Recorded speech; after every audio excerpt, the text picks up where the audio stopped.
کتاب کے بارے میں کہتے ہیں کہ ذکر تو صحیح، میں نے اس کتاب کے اندر صحیح روایتوں کا ذکر کیا ہے، وما یشبہ و یقاربہ، اور صحیح سے جو قریب ہے، صحیح کے جو مشابہ روایتیں ہیں وہ میں نے یہاں اس کتاب میں ذکر کیا ہے۔ وما کان فیہ وہن شدید، میری اس کتاب کے اندر کچھ احادیث ایسے بھی ہوں گی جس کے اندر وہن ہے، کمزوری ہے، سخت کمزوری ہے۔ وما لم اذکر فیہ شیئا، اور اسی طرح میں اس حدیث کی کتاب کے اندر جو احادیث ذکر کروں گا، اور اگر میں اس پر کوئی کلام میں نے نہیں کیا ہے، حدیث ذکر کرنے کے بعد میں نے چھوڑ دیا، تعلیق نہیں چڑھائی کہ حدیث کی کیفیت یا حالت یا درجہ کیا ہے، فہو صالح، تو وہ حدیث حجت کے لائق ہے۔ وبعضها اصح من بعض روایتیں بعض سے صحیح ہیں۔ تو امام ابو داؤد رحمہ اللہ کے اس جملے سے، اس کلام سے ہمیں معلوم ہوا کہ امام ابو داؤد رحمہ اللہ کی اس کتاب کے اندر صحیح روایتیں ہیں، اس سے مراد صحیح لذاتی ہی ہے۔ اس حدیث کے اندر صحیح روایت سے قریب روایتیں ہیں جس کو ہم صحیح لغیری کہہ سکتے ہیں۔ اس حدیث کے اندر صحیح سے بالکل صحیح کے مشابہ ہے جس کو صحیح لغیری کہہ سکتے ہیں، یا صحیح سے بالکل قریب ہے جس کو ہم حسن لذاتی ہی کہہ سکتے ہیں۔ اور اسی طرح اس حدیث کے اندر کچھ روایتیں ایسی ہوں گی جس کے اندر کمزوری ہوگی، یعنی ضعف ہوگی، اور جس کو ہم صالح کہیں گے۔ اور اسی طرح امام ابو داؤد رحمہ اللہ نے اس حدیث کے اندر اس کتاب کے اندر کچھ ایسی حدیثیں ذکر کی ہیں جس کو ہم حسن لغیری ہی کہیں گے، یعنی اصل میں وہ ضعیف ہے، لیکن تتابع کی وجہ سے، مشابہات اور متتابعات کی وجہ سے وہ حدیث حسن لغیری تک پہنچتی ہے۔ اب سوال یہ ہے کہ کیا اس حدیث کی کتاب کے اندر ضعیف روایتیں ہیں؟ تو اس کا جواب بالکل واضح ہے کہ ہاں، صحیح سنن ابی داؤد کے اندر ضعیف روایتیں ہیں، اور لیکن صحیح روایتیں زیادہ ہے۔ ضعیف روایتیں کیوں امام ابو داؤد رحمہ اللہ نے اپنی کتاب کے اندر لائی ہیں؟ ایک سوال ہے کہ جب حدیث ضعیف ہے تو امام ابو داؤد رحمہ اللہ نے اپنی اس عظیم کتاب کے اندر ضعیف حدیثیں کیوں ذکر کی ہے؟ علیہ السلام ورحمۃ اللہ وبرکاتہ۔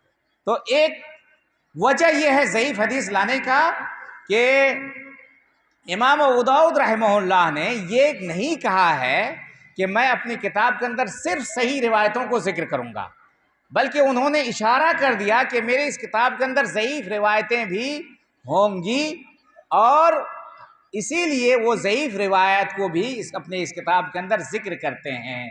لیکن امام بخاری، امام مسلم، ان دونوں نے اپنے اوپر یہ شرط لگائی تھی کہ ہم دونوں یا میں اس کتاب کے اندر، صحیح بخاری کے اندر، امام مسلم صحیح مسلم کے اندر، کہ صرف اور صرف صحیح روایتوں کو ذکر کروں گا۔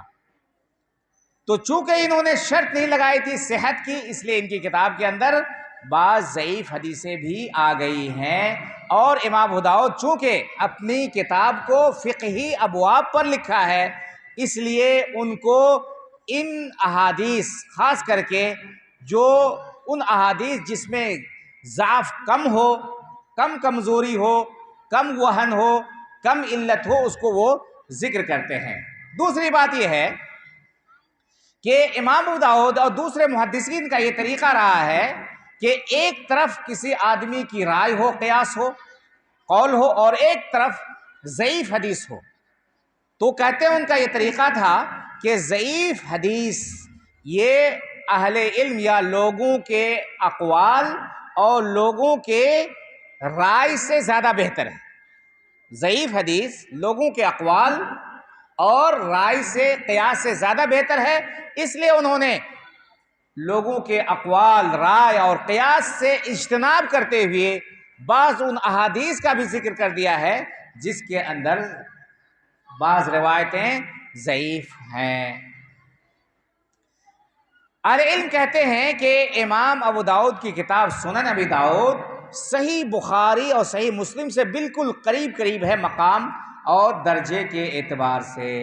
امام ابو داؤد رحمہ اللہ کی کچھ خصوصیات ہیں جو دوسرے مصنفین یا دوسری حدیث کی کتابوں کے اندر نہیں پائیں گے یا کم پائیں گے۔ نمبر ایک، امام ابو داؤد رحمہ اللہ بہت زیادہ طریق ذکر کرتے ہیں، طرق ذکر کرتے ہیں، کہتے ہیں ان کے بارے میں مشہور ہے تعدد طرق، بہت سارے ایک حدیث کو کئی طریق سے ذکر کرتے ہیں۔ اسی طرح امام داؤد رحمہ اللہ چونکہ اپنی کتاب کی ترتیب فقہی ابواب پر رکھی ہیں، اس لیے ان کے ہاں ایک حدیث مکرر بار بار ذکر کرتے ہیں۔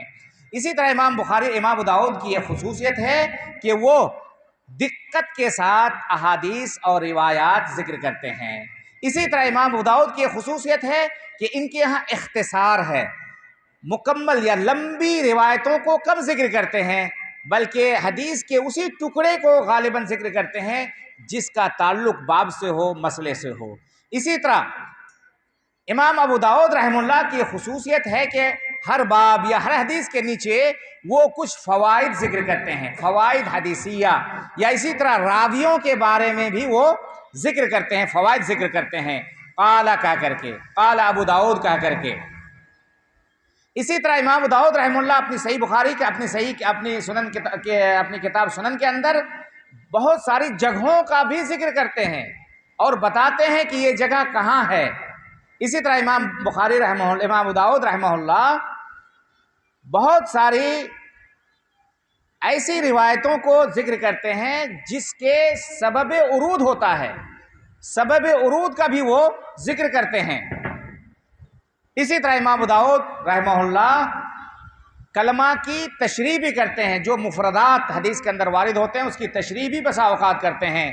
اسی طرح امام ابو داؤد رحمہ اللہ فقہی آراء، فقہی اقوال بھی ذکر کرتے ہیں۔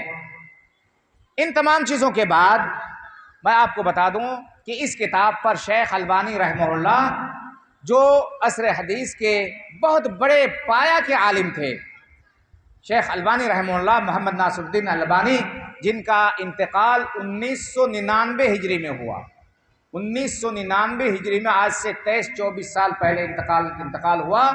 ان کا بہت ہی خاص عمل ہے اس کتاب پر، وہ یہ ہے کہ انہوں نے شیخ البانی رحمہ اللہ نے اس کتاب کو دو حصے میں تقسیم کیا ہے، ایک صحیح سنن ابی داؤد کے نام سے اور ایک ضعیف سنن ابی داؤد کے نام سے۔ البتہ صحیح روایتیں زیادہ ہیں اور ضعیف روایتیں کم ہیں، تو اگر ہماری طالبہ کو کسی کو بھی سنن ابی داؤد کی حدیثوں کو دیکھنا ہو کہ کون سی حدیث صحیح ہے کون سی حدیث ضعیف ہے، تو ان کو چاہیے کہ وہ شیخ البانی رحمہ اللہ کی کتاب صحیح سنن ابی داؤد اور ضعیف سنن ابی داؤد کا رخ کرے اور دیکھے، اور ہماری لائبریری کے اندر، مہد افسا کی لائبریری کے اندر شیخ البانی رحمہ اللہ سے متعلق تقریباً جتنی کتابیں ہیں ان کی، وہ تمام کتابیں یہاں پہ موجود ہیں۔ امام ابو داؤد رحمہ اللہ کی جو سنن ہے چونکہ بہت ہی مشہور ہے، اس لیے بہت سارے لوگوں نے دسیوں کی تعداد میں اس کتاب کی زمانہ قدیم ہی سے شرح لکھی ہیں۔ اس میں سے امام طحاوی کی شرح معالم السنن، یہ بہت ہی مشہور ہے، مطبوع ہے، اور اس سے اہل علم فائدہ اٹھاتے ہیں۔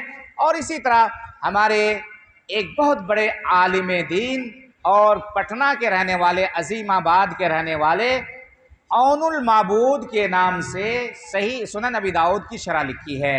آج عالم اسلامی میں پوری دنیا میں اس کتاب کی شہرت ہے، بلکہ یہ سنن ابی داؤد کا جزء لا ینفک بن گئی ہے یہ کتاب عون المعبود۔ آج بہت سارے لوگ جو کمزور قسم کے ہوتے ہیں، ان سے اگر آپ پوچھیں کہ سنن ابی داؤد یا تو وہ نہیں بتا پائیں گے، لیکن اگر آپ ان سے پوچھیں گے عون المعبود تو فوراً بتا دیں گے۔ بہت سارے لوگ، ہم لوگ مدینے میں پڑھتے تھے، بہت سارے جو کمزور طلبہ ہوتے تھے، خاص کر کے چائنا وغیرہ کے، روس وغیرہ کے بچے جہاں پہ علمی تعلیم یا دینی تعلیم کم ہوتی ہے، وہاں کے بہت سارے لوگ سمجھتے تھے کہ ہم عون المعبود پڑھ رہے ہیں، حالانکہ پڑھائی ہوتی تھی سنن ابی داؤد کی۔ تو یہ کچھ کتاب کے بارے میں ہے، اور پھر ہمارے خوشی کی بات ہے اور میں خوش آمدید کہتا ہوں ہمارے فضیلت الشیخ، جو ہمارے شیخ آبادی کے اگر کہا جائے کہ سب سے زیادہ حدیث کا درس دینے والے اور جن کے سب سے زیادہ اس وقت شاگرد ہیں دنیا کے اندر، یا خاص کر کے ہمارے اس علاقے کے اندر، وہ فضیلت الشیخ مزمل الحق مدنی، جو صحیح بخاری کی آخری حدیث کا درس دیں گے، اور ان سے ہم لوگ زیادہ فائدہ اٹھائیں گے۔ اس لیے بالاختصار 10-15 منٹ کے اندر میں کچھ باتیں اس حدیث سے متعلق رکھنا چاہتا ہوں، جو آخری حدیث ہماری بچیوں نے پڑھی ہے۔ اس حدیث کا تعلق کتاب الادب سے ہے، کتاب الادب سے اس کا تعلق ہے۔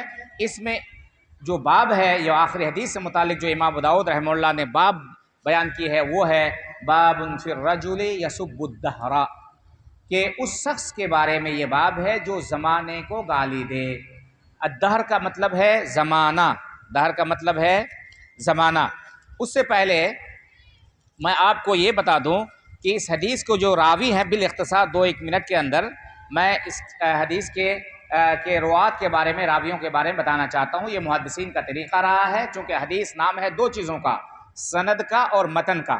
سند کے اندر راوی ہوتے ہیں، یعنی امام بخاری رحمہ اللہ نے اس حدیث کو اپنے شیخ سے سنا ہے، پھر ان کے شیخ نے اپنے شیخ سے سنا ہے، اس طرح تابعی اور صحابی ہوتے ہوئے یہ حدیث اللہ کے رسول صلی اللہ علیہ وسلم سے سنی گئی ہے۔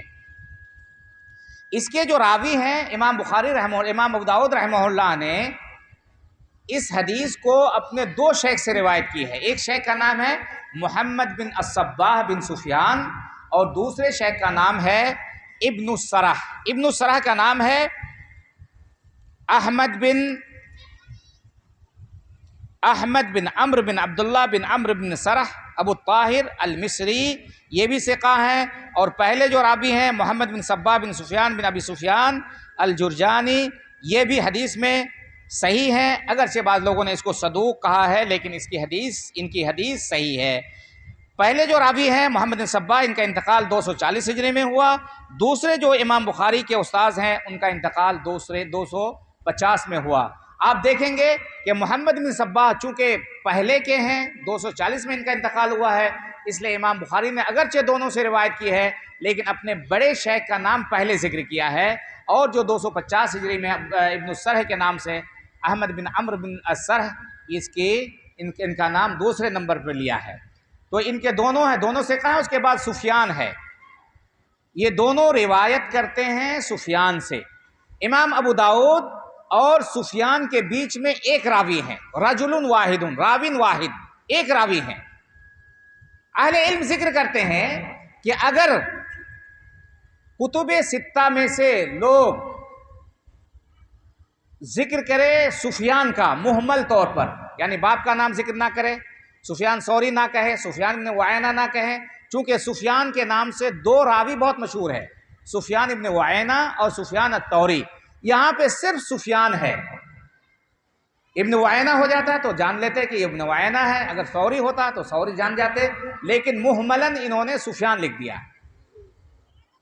کیوں؟ اس لیے کہ یہ جو ہمارے محدثین تھے، اہل علم تھے، ان کے لیے یہ چیز جاننا بہت آسان تھی، تو انہوں نے کیا لکھا؟ سفیان لکھ دیا۔ جن کے شاگرد اور بعد کے لوگ فوراً جان جاتے ہیں، جو اس علم کے ماہرین ہیں، اس علم سے تعلق رکھتے ہیں، علم رجال سے، علم روات سے، مصطلح سے، فوراً سمجھ جاتے ہیں کہ اس سے مراد سفیان ابن وعینہ ہے۔ کیوں؟ اس لیے کہ امام ابو داؤد اور سفیان کے بیچ میں اگر ایک واسطہ ہو، ایک راوی ہو، تو اس سے مراد سفیان ابن وعینہ ہوتے ہیں۔ یہ پہلے کے ہیں، بعد کے ہیں، اور سفیان الثوری یہ پہلے کے ہیں، پہلے وہ ہیں، اور سفیان ابن ثوری یہ بعد کے ہیں۔ سفیان ثوری کا انتقال 161 ہجری میں ہوا، یعنی یہ پہلے کے ہیں، 161 پہلے کے ہیں یہ، اور سفیان ابن وعینہ کا انتقال 198 ہجری میں ہوا، یعنی یہ بعد کے ہیں۔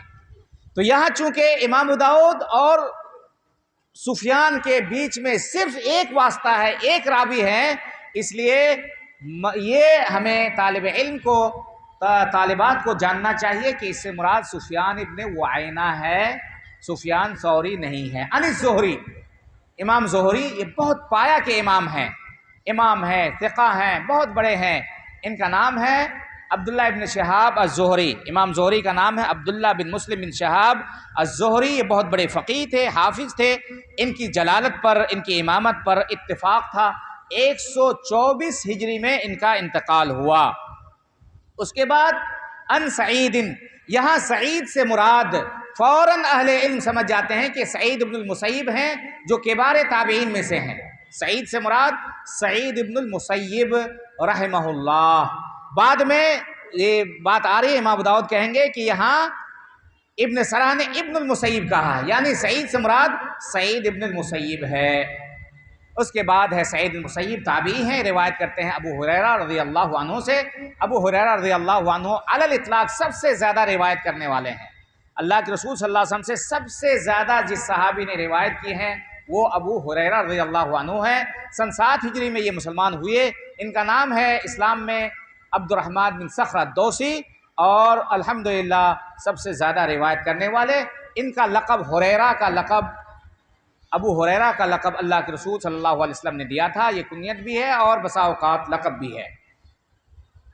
ابو ہریرہ رضی اللہ عنہ کا انتقال 100 بعض لوگ کہتے ہیں کہ 97 ہجری میں، بعض لوگ کہتے ہیں 98 ہجری میں، بعض لوگ کہتے ہیں 59 ہجری میں ان کا انتقال ہوا، واللہ تعالی اعلم۔ ابو ہریرہ رضی اللہ عنہ روایت کرتے ہیں اللہ کے رسول صلی اللہ علیہ وسلم سے ہر وہ حدیث جو نبی کریم صلی اللہ علیہ وسلم سے روایت ہو اس کو اہل علم مرفوع حدیث کہتے ہیں، مرفوع حدیث ہے۔ اس کے بعد کہتے ہیں یقول اللہ عز وجل۔ میں آپ کو بتا دوں یہ حدیث شیخ البانی رحمہ اللہ کے نزدیک بھی صحیح ہے، اور امام بخاری نے بھی اس کو روایت کی ہے، امام مسلم نے بھی اس کو ابو ہریرہ رضی اللہ عنہ سے روایت کی ہے، اس لیے اس حدیث کے صحیح ہونے میں کوئی کلام نہیں ہے۔ اللہ کے نبی صلی اللہ علیہ وسلم فرماتے ہیں یقول اللہ عز وجل، اللہ تبارک و تعالیٰ کا فرمان ہے۔ حدیث میں جہاں بھی آپ پڑھیں گے کہ اللہ کے رسول صلی اللہ علیہ وسلم نسبت کرے قول کی اللہ تبارک و تعالیٰ کی طرف، یعنی نبی صلی اللہ علیہ وسلم کہے کہ اللہ تبارک و تعالیٰ نے فرمایا، رب نے فرمایا، قال اللہ عز وجل یقول الرب تعالی، تو اس کو کہتے ہیں اہل علم حدیث قدسی۔ حدیث قدسی کہتے ہیں کہ ہر وہ حدیث جس میں نبی کریم صلی اللہ علیہ وسلم اللہ تبارک و تعالیٰ کی طرف کوئی چیز منسوب کرے، اللہ کا بیچ میں ذکر آئے، اس کو حدیث قدسی کہتے ہیں۔ حدیث قدسی کے بارے میں عام لوگوں کا یہ نظریہ ہے، یا عام لوگوں نے کتابوں میں یہ لکھی ہے کہ حدیث قدسی کے الفاظ اور معانی دونوں اللہ کے نبی صلی اللہ علیہ وسلم، معانی اللہ تبارک و تعالیٰ کی جانب سے، الفاظ اللہ کے نبی صلی اللہ علیہ وسلم کی جانب سے، یعنی حدیث قدسی کے الفاظ اللہ تبارک و اللہ کے رسول صلی اللہ علیہ وسلم کی جانب سے اور معانی اللہ تعالیٰ کی جانب سے، یہ حدیث قدسی کی تعریف کرتے ہیں۔ لیکن بہت سارے اہل علم محقق کہتے ہیں کہ یہ تعریف صحیح نہیں ہے۔ جتنی بھی حدیثیں ہیں ان کے الفاظ اللہ کے نبی صلی اللہ علیہ وسلم کے ہیں اور معانی اللہ تبارک و تعالیٰ کی جانب سے، بلکہ اس سے بھی صریح طور پر ہم یہ کہہ سکتے ہیں، یا اہل علم کے درمیان مشہور ہے کہ جس طرح قرآن وحی کے ذریعے نازل ہوا، اسی طرح وحی کے ذریعے حدیث بھی نازل ہوئی ہے۔ اللہ تعالیٰ کا فرمان ہے وَمَا يَنْطِقُ عَنِ الْهَوَىٰ إِنْ هُوَ إِلَّا وَحْيٌ يُوحَىٰ۔ اس لیے یہ کہنا کہ حدیث قدسی کے الفاظ نبی کے اور معنی اللہ تبارک و تعالیٰ کی، یہ صحیح نہیں ہے۔ صحیح یہ ہے کہ الفاظ اور معنی دونوں اللہ تبارک و تعالیٰ کی جانب سے، حدیث قدسی کے الفاظ اور معنی دونوں اللہ تبارک و تعالیٰ کی جانب سے ہیں۔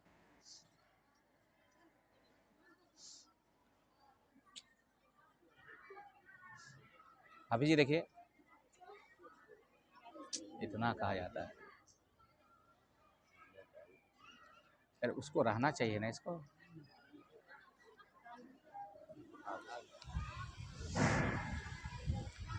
اور حدیث، عام حدیث اور حدیث قدسی میں فرق کیا ہے؟ عام حدیث اور حدیث قدسی میں فرق یہ ہے کہ عام حدیث کے الفاظ نبی صلی اللہ علیہ وسلم کے، اور حدیث قدسی کے الفاظ اللہ کے رسول اللہ تبارک و تعالیٰ کے۔ اب یہ ہے کہ قرآن اور حدیث قدسی میں کیا فرق ہے؟ تو قرآن اور حدیث قدسی کی تعریف میں کوئی فرق نہیں ہے۔ قرآن کی تعریف میں ہم یہی کہیں گے کہ الفاظ اور معنی دونوں اللہ تعالیٰ کی جانب سے، اسی طرح حدیث قدسی کے الفاظ اور معنی دونوں اللہ تعالیٰ کی جانب سے ہے۔ فرق یہ ہے کہ قرآن معجز ہے اور یہ حدیث قدسی معجز نہیں ہے۔ قرآن یہ وحی متلو ہے اور یہ وحی غیر متلو ہے۔ قرآن کے ذریعے آپ عبادت کریں گے، قرأت کریں گے، اور حدیث قدسی کے ذریعے آپ عبادت نہیں کر سکتے۔ واللہ تعالی عالم۔ یہی محقق اہل علم کا، عصر حاضر کے جو محققین ہیں ان کا یہی کہنا ہے کہ حدیث قدسی کے الفاظ اور معنی دونوں اللہ تبارک و تعالیٰ کی جانب سے۔ یقول اللہ عز وجل، یہاں میں آپ کو بتا دوں کہ حدیث قدسی کیا صحیح ہوتی ہے؟ تمام حدیث قدسی صحیح ہوتی ہیں؟ نہیں، حدیث قدسی بھی لوگوں نے گڑھ لی ہے۔ اس لیے چاہے حدیث قدسی ہو، حدیث غیر قدسی ہو، اگر اس کی سند اور متن صحیح ہے اہل علم کے نزدیک، اس علم کے ماہرین کے نزدیک تو حدیث صحیح ہے، چاہے حدیث عام حدیث ہو چاہے حدیث قدسی ہو۔ اگر سند اور متن صحیح نہیں ہے، سند صحیح نہیں ہے یا متن صحیح نہیں ہے یا سند اور متن دونوں صحیح نہیں ہے، تو وہ حدیث قدسی ہو یا غیر قدسی ہو وہ حدیث صحیح نہیں ہے۔ اس لیے آپ صرف حدیث قدسی دیکھ کر کے آنکھ بند کر لیں اور سوچ لیں کہ حدیث قدسی ہے اور یہ حدیث صحیح ہے، یہ صحیح نہیں ہے۔ اللہ تعالیٰ کا فرماتا ہے، اللہ تعالیٰ فرماتا ہے یؤذینی ابن آدم، ابن آدم نے، آدم کی اولاد نے، لوگوں نے، انسانوں نے مجھے تکلیف پہنچائی، انسانوں نے مجھے تکلیف پہنچائی۔ اذا کا مطلب ہے کہ انسان مجھے تکلیف پہنچاتا ہے، یلحق بی الضرر یلحق بی الاذی، کہ انسان مجھے اذیت پہنچاتے ہیں، یعنی میری طرف ایسی چیزیں منسوب کرتے، مجھے میری طرف ایسی چیزیں منسوب کرتے ہیں جن سے مجھے تکلیف پہنچتی ہے۔ یہاں میں بتا دوں ہمارے علماء کرام کو اور عام لوگوں کو اور ہماری طالبات کو کہ جب آپ اس حدیث کی شرح کسی شرح میں پڑھیں گے، دیکھیں گے، تو اکثر لوگ اس لفظ کا یؤذینی یعنی اذیت کا، کہ کیا اللہ تعالیٰ کو اذیت پہنچتی ہے، اس میں آپ اکثر دیکھیں گے، چاہے آپ فتح الباری کھولیں، چاہے آپ شرح النووی کھولیں، عون المعبود کھولیں، تو اس حدیث کے معنی میں غلطی کر بیٹھتے ہیں۔ کیسے؟ یہاں لفظ اذا یا اذیت کو دیکھ کر فوراً اس کی تعویل شروع کر دیتے ہیں اور کہتے ہیں کہ اللہ تبارک و تعالیٰ کو اذیت نہیں پہنچ سکتی ہے، جو غلط ہے۔ اللہ تعالیٰ کو اذیت پہنچتی ہے، اور یہ دلیل ہے، اللہ کے رسول صلی اللہ علیہ وسلم فرمایا، اللہ تعالیٰ فرماتا ہے یؤذینی ابن آدم، ابن آدم مجھے تکلیف پہنچاتا ہے، آدم کی اولاد مجھے تکلیف پہنچاتی ہے۔ اس لیے صحیح بات یہ ہے کہ اللہ تبارک و تعالیٰ کو اذیت پہنچتی ہے۔ ہم اذیت اللہ تبارک و تعالیٰ کے لیے ثابت کریں گے، لیکن کیسے؟ جس طرح مخلوق کو، انسان کو تکلیف پہنچتی ہے اس طرح نہیں۔ ہر وہ چیز جسے اللہ تعالیٰ نے اپنی طرف منسوب کیا ہے ہمیں اس کو ثابت کرنا ہے، لیکن ہم کیفیت کے بارے میں نہیں جانتے۔ اسماء و صفات کو ہم ثابت کریں گے لیکن کیفیت کا انکار نہیں کریں گے، بلکہ کیفیت کی نفی کریں گے۔ ہر وہ چیز جس کی کیفیت نہ ہو اس کا کوئی وجود نہیں ہے، اس لیے اسماء و صفات کو ہم ثابت کریں گے لیکن کیفیت کا انکار کریں گے۔ تو اذیت بھی ہم ثابت کریں گے۔ میں نے کئی جگہ اہل علم کو یہ بیان کرتے ہوئے سنا، اس لیے میں اس پر تھوڑا سا توجہ دے رہا ہوں اور توجہ دلا رہا ہوں کہ اذیت یہ اللہ تبارک و تعالیٰ کو پہنچتی ہے، جس کو اللہ تعالیٰ نے واضح طور پر کہا یؤذینی یعنی یلحق بی الاذی، مجھے تکلیف یا مجھے اذیت پہنچتی ہے۔ تو اذیت اللہ کے رسول اللہ تبارک و تعالیٰ کو پہنچتی ہے، لیکن اس اذیت کے ذریعے اگر کوئی اللہ تبارک و تعالیٰ کو پریشان کرنا مقصود ہو، ضرر لاحق کرنا مقصود ہو، تو یہ نہیں ہو سکتا، کیونکہ ضرر کی اللہ تبارک و تعالیٰ نے اور رسول اللہ صلی اللہ علیہ وسلم نے اپنے رب کے لیے نفی کی ہے۔ تو ہم اللہ تعالیٰ کے لیے اذیت ثابت کریں گے۔ جس طرح انسان کو بری چیزیں سن کر کے، بری چیزیں دیکھ کر کے تکلیف پہنچتی ہے، اذیت پہنچتی ہے، اسی طرح اللہ تبارک و تعالیٰ کو بھی تکلیف پہنچتی ہے۔ تو اذیت یہ ثابت ہے اللہ تبارک و تعالیٰ کے لیے، تو ہم اللہ تعالیٰ کے لیے ثابت کریں گے کہ اللہ تبارک و تعالیٰ غلط چیزوں سے اذیت محسوس کرتا ہے، لیکن اللہ تعالیٰ کی اذیت یہ مخلوق کی اذیت کی طرح نہیں ہے۔ جو اللہ تعالیٰ نے اپنے لیے ثابت کیا ہم ثابت کریں گے اور کہیں گے کہ اللہ تعالیٰ کی اذیت یہ مخلوق کی اذیت کی طرح نہیں ہے۔ اس مسئلے کو بڑے تفصیل کے ساتھ ابن عثیمین رحمہ اللہ نے ذکر کیا ہے اپنی کتاب القول المفید کے اندر، جو کتاب التوحید کی شرح ہے، اگر کوئی دیکھنا چاہے تو دیکھ سکتا ہے۔ یسب الدہر، ابن کیوں کہا؟ حالانکہ بنات بھی آدم علیہ السلام کی ہیں، لڑکیاں بھی، یہاں ابن کو مذکر کو مؤنث پر غالب کرتے ہوئے یہاں ابن کا ذکر کیا ہے۔ یہاں جس طرح اولاد داخل ہیں آدم کی تمام اولاد، اسی طرح آدم کی تمام بیٹیاں بھی ابن کے اندر داخل ہیں۔ یسب الدہر، سب کا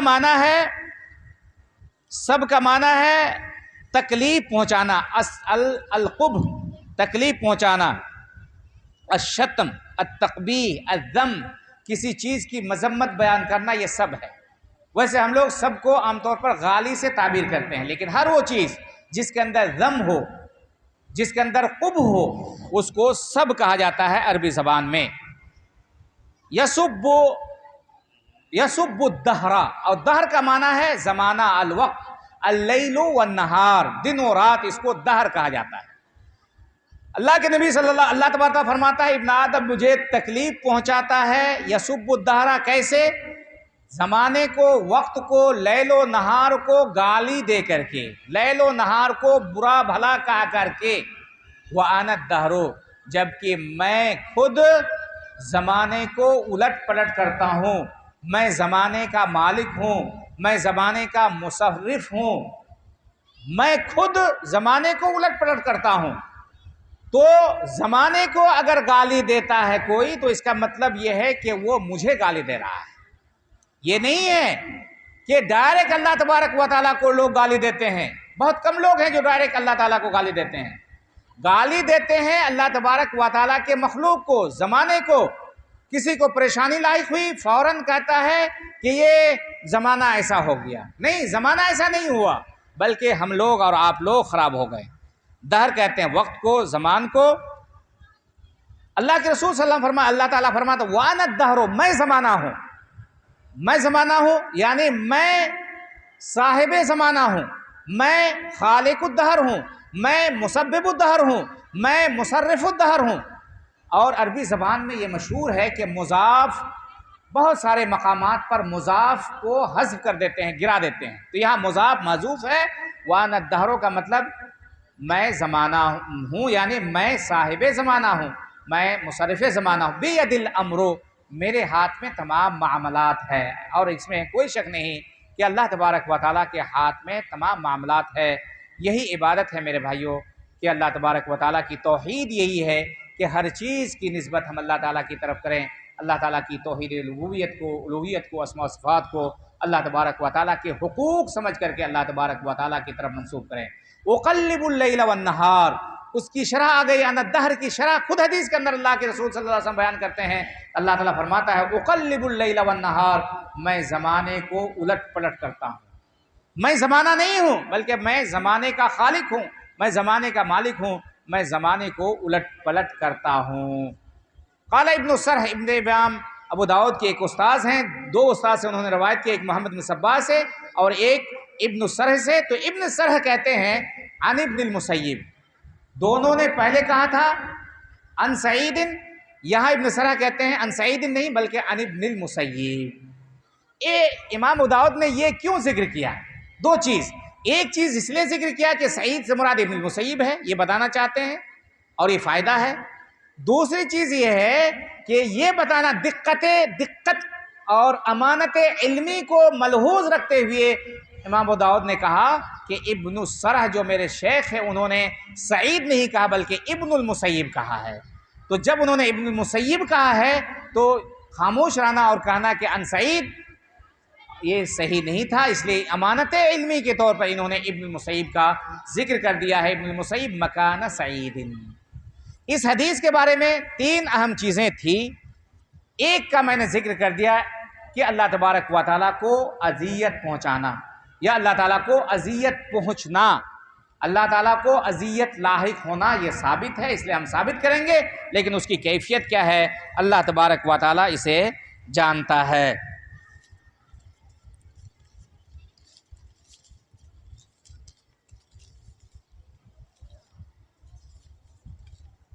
ایک دو چیز اور میں بیان کر کے اپنی بات کو 2-4 منٹ کے اندر ختم کر دوں گا۔ اس جگہ بعض اہل علم نے میں نے بتایا اذیت اور ضرر میں فرق بیان کیا ہے، دونوں کے معنی تکلیف ہے، لیکن اذیت اور ضرر میں فرق یہ بیان کیا ہے کہ اگر کوئی اللہ کو گالی دیتا ہے تو اس سے اللہ کو اذیت پہنچتی ہے لیکن ضرر نہیں، نقصان نہیں۔ کیوں؟